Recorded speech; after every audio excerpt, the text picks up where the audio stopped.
নমস্কাৰ সকলোকে প্ৰীতি আৰু সম্ভাষণ জনাই আজি পাঠ কৰিবলৈ লৈছোঁ গুলজাৰৰ এটি গল্প আধা। গল্পটি ভাৱানুবাদ কৰিছে অৰুণিমা দত্তই। শুনকচোন। সকলোৱে তাক আধা বুলি মাতে। পূৰা নহয়, ডেৰ নহয়, কেৱল আধা। তাৰ চেহেৰাই তেনেকুৱা বাওনা। কোনে যে তাৰি আধা নামটো থলে মাক দেউতাক জীয়াই থকা হ'লেও জানিব পৰা গ'লহেঁতেন। জনা বুজা হোৱাৰ পৰা সি কেৱল এই নামটোৱেই শুনি আহিছে, আধা। এইটোও নহয় যে মানুহে তাক এনেদৰে মতা বাবে সি মনত কিবা কষ্ট বা দুখ পাইছে। এনেবোৰ কথাই তাক টলাবই নোৱাৰে। সকলো সময়তে খোজ মেজাজতে থকাই তাৰ স্বভাৱ। তৰমুজ বেচা বেপাৰীটোৱে প্ৰায়ে আধাক কামত লগায়। ঐ আধা, অলপ দোকানখন চাবি, মই খাই আহোঁ। বছ লগে লগে হাতত তোলা চালনী লৈ আধাই চিঞৰিবলৈ লাগিলেই নহয়, আহক আহক, মিচিৰিৰ দৰে মিঠা। কেতিয়াবা যদি তৰমুজ বিক্ৰী কৰে, কেতিয়াবা খেজুৰ। ৰাস্তাৰ সিমূৰে থকা কবিৰাজৰ পৰা নানিৰ বাবে হজমীৰ দৰৱ আনি দিয়া, তিনিতলাৰ মানুহঘৰৰ ছোৱালীজনীক স্কুলত থৈ অহা আৰু মাধু মিস্ত্ৰীৰ যোগালী নাথাকিলে ইটা কঢ়িওৱাৰ কামটো সি সমান আনন্দতে কৰি দিয়ে। তাৰ আটাইতকৈ ভাল লগা কামটো হ'ল বিয়াৰ বৰযাত্ৰীৰ লগত বেণ্ড পাৰ্টি চেৱে চেৱে নাচি যোৱাটো। বৰযাত্ৰী কোন বা ক'ৰ এইবোৰত তাৰ আগ্ৰহ নাই। এই 1 মাইল এলেকাৰ ভিতৰত যাৰে বৰযাত্ৰী নাযাওক কিয়, আধাই সদায় আগত তাৰ সৰু সৰু হাতকেইটা ঘূৰাই নাচি যায়। সেইদিনা কাৰিকৰ ইলিয়াছৰ বৰযাত্ৰীৰ আগে আগে এনেদৰে তাক নাচি বাগি যোৱা দেখি পণ্ডিতে ঠাট্টা কৰিলে। কি হৈছে আধা, মুছলমানৰ বিয়াতো নাচিছ? শূন্যতে সৰু সৰু হাত দুখন ঘূৰাই নাচি যোৱা আধাই ক'লে, বাজনাটো দুয়োৰে বিয়াত বাজে আৰু একেই সুৰত বাজে। আধাই চুবুৰীৰ 10-12 বছৰীয়া ল'ৰাকেইটাৰ লগত খেলি থাকোঁতে চেহেৰা পাতিয়ে তাক সিহঁতৰ সমনীয়া যেনেই লাগে। ল'ৰাবোৰ স্কুললৈ যোৱাৰ পাছতে সি ছ'চাইটিৰ বুঢ়া মালিটোৰ লগ হৈ নিম গছৰ শুকান পাতবোৰ ঝাৰু মাৰি এঠাইত দম কৰি থয়। সন্ধিয়া প্ৰফেচাৰ চাহাবৰ পৰা জুইশলা খুজি আনি পাতবোৰ জ্বলাই দিয়ে। এদিন প্ৰফেচাৰে তেওঁৰ পুৰণা কোট এটা আধাক পিন্ধিবলৈ দিলে। কিছু সময় লিৰিকি বিদাৰি চাই আধাই সেইটো মালি চাচাক গতাই দিলে। এইটো মোৰ বাবে এটা বস্তা, মোৰ দৰে 3টা আৰামেৰে ইয়াত সোমাই যাব। ছত্ৰপুৰ ছ'চাইটিৰ 5টা বিল্ডিঙৰ 80টা পৰিয়ালৰ মুঠ সদস্য প্ৰায় 300 মান হ'ব। আধা এই সকলোৰে মাজত চকৰিৰ দৰে ঘূৰি থাকে। আধা নহ'লে কাৰো একো কাম নহ'বই এনে নহয় যদিও নাথাকিলেও যেন নচলে। আধাৰ অবিহনে ছত্ৰপুৰ ছ'চাইটি যেন পূৰা নহয়। পোহনীয়া মেকুৰী বা কুকুৰটোৱে যেনেদৰে এখন ভৰা সংসাৰ আৰু অলপ বেছিকৈ ভৰাই তোলে, ঠিক সেইদৰে মানুহে ভৰি থকা ছত্ৰপুৰ ছ'চাইটিকো আধাই যেন আৰু অলপ ভৰাই ৰাখিছিল।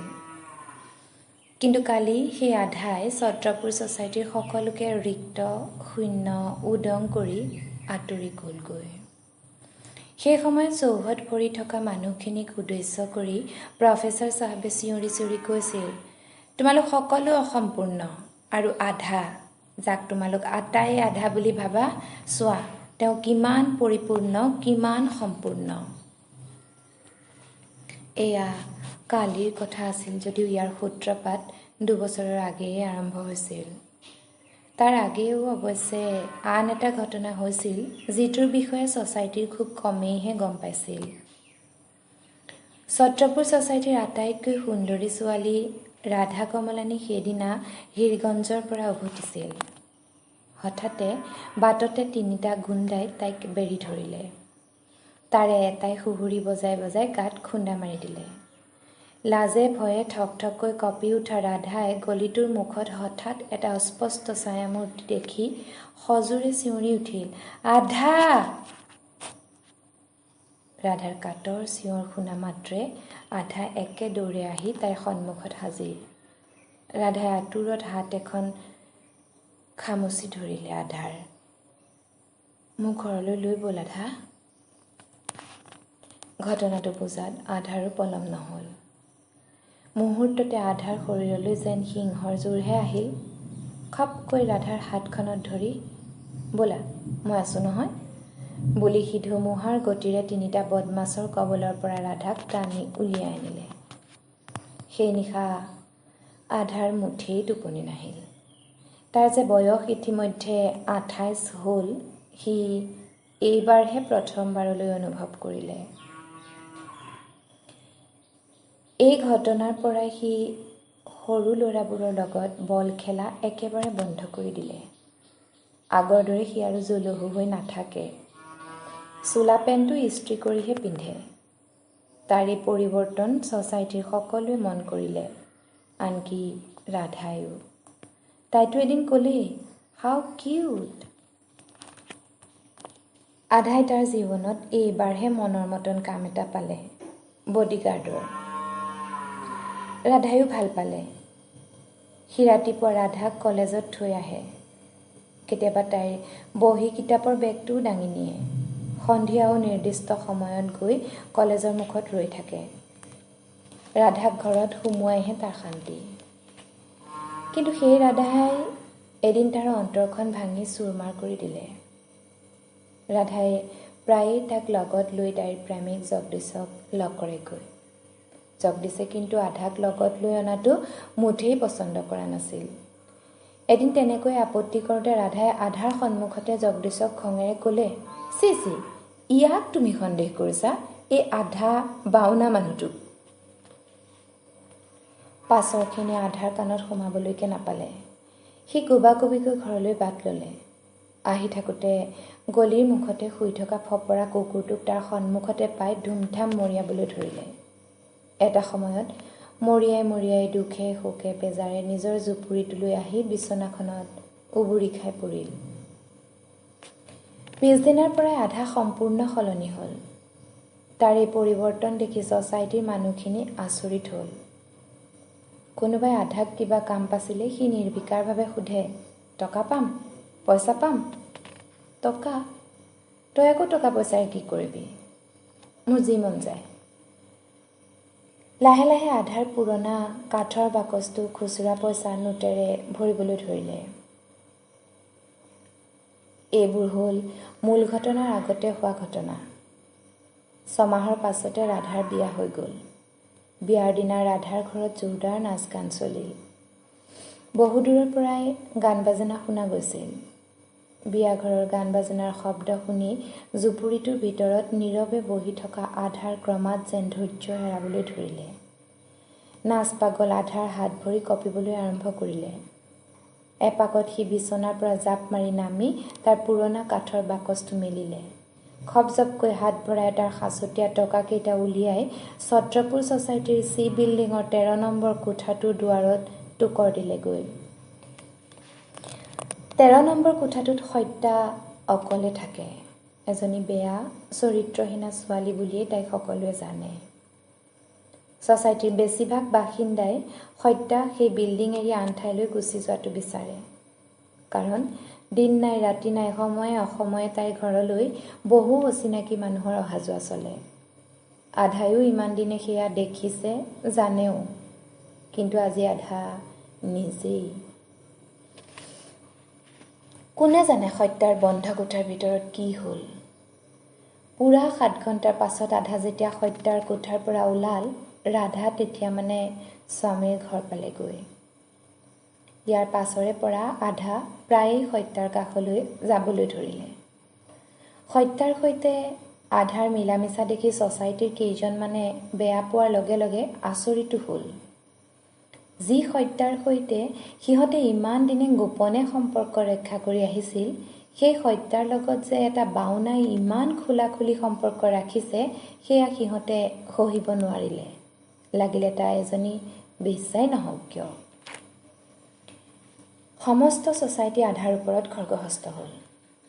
কেইটামান ডেকাই এদিন আধাক গুৰুলা গুৰুলকৈ পিটিলে। আধাও খঙত জ্বলি পকি উঠিল।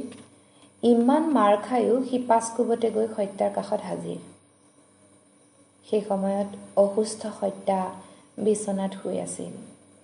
চিধাই তাইৰ সন্মুখত থিয় হৈ আধাই ক'লে, সত্যা, মই তোক বিয়া পাতিম। ক্লান্ত সত্যাই চকু দুটা মেলি তালৈ একেথৰে চাই ৰ'ল। মুখেৰে অস্পষ্টকৈ বুলি কৈ বেৰৰ ফালে কাটি হৈ তাই শুই পৰিল। আধাই দুহাতেৰে তাইৰ বাউসী দুটাত খামুচি নিজৰ ফালে ঘূৰালে। কিয়? তয়ো মোক বিয়া কৰাব নোৱাৰ নহয়? মই তাৰমানে মানুহ নহয় হা? তয়ো মোক আধা বুলি ভাব? সত্যাই চকু মেলি আধালৈ চাই ভাগৰুৱা মাতেৰে ক'লে, মোক অলপ শুবলৈ দেও, গাটো একেবাৰে ভাল লগা নাই। আধাই সত্যাক এৰি দিলে। ঠিক আছে, চব জহন্নামে যা। সি সশব্দে দুৱাৰখন বন্ধ কৰি দুপদাপকৈ চিৰিৰে নামি গ'ল। এই ঘটনাৰ পাছতো অৱশ্যে সি ছত্ৰপুৰ ছ'চাইটিত প্ৰায় 6 মাহমান আছিল। সত্যাৰ বিষয়ে ঢেৰ উৰা বাতৰি তাৰ কাণত পৰিছিলহি। চি বিল্ডিঙৰ কাষেদি যোৱাটোৱেই সি কমাই দিলে। এদিন হঠাতে সি শুনিলে সত্যাৰ ল'ৰা এটা জন্ম হ'ল। এই ঘটনাৰ পাছত ছ'চাইটিৰ মানুহখিনিয়ে সত্যাক বিল্ডিঙৰ পৰা খেদিবলৈ উঠি পৰি লাগিল। ফ্লেট খালী কৰি দিবলৈ তাগিদা দিলে। সত্যাই কিন্তু এনেবোৰ কথাত কাণ সাৰি নিদিলে। তেনেদৰেই আৰু 6 মাহ গ'ল। কালিৰ কথা। আধাই বজাৰৰ মোনা পিঠিত লৈ কম্পাউণ্ডত সোমাইছিলহে। সি দেখিলে বিল্ডিঙৰ তলত মানুহৰ ভিৰ লাগিছে। কাকো একো সুধিবৰ দৰকাৰেই নহ'ল। সত্যাই বিষ খালে। বজাৰৰ মোনাটো পিঠিত লৈয়ে আধা কোবাকোবিকৈ চিৰি বগাই ওপৰলৈ উঠি গ'ল। তাৰ পিঠিৰ মোনাটো যে তলত থৈ আহিব পাৰিলেহেঁতেন সেয়াও সি পাহৰিলে। মানুহৰ জুমটোৰ মাজেৰে আগবাঢ়ি যাওঁতে মানুহখিনিয়েও তাক বাট এৰি দিলে।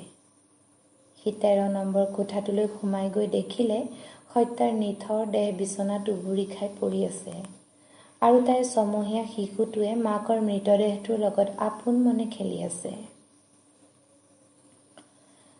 গোটেই কম্পাউণ্ডটোত কেৱল প্ৰফেচাৰৰ উত্তেজিত কণ্ঠস্বৰ প্ৰতিধ্বনিত হৈছিল। এই অবোধ শিশুটো তহঁতৰ মাজৰে কাৰোবাৰ। মানুহজনী জীয়াই থাকোঁতে কোনো নাহিলি। তহঁতৰ মাজত এতিয়াও যদি কিঞ্চিত মানৱীয়তা জীয়াই আছে তেন্তে তহঁতে চান্দা তুলি হ'লেও মৰা শটো দাহ কৰাৰ ব্যৱস্থা কৰিবি। কিন্তু এই অবোধ ল'ৰাটোৰ কি হ'ব? কোনোবাই তাক স্বীকাৰ কৰি নিজৰ কৰি ল'বনে? এটা পৰিচয় দিবনে? সকলো নিস্তব্ধ।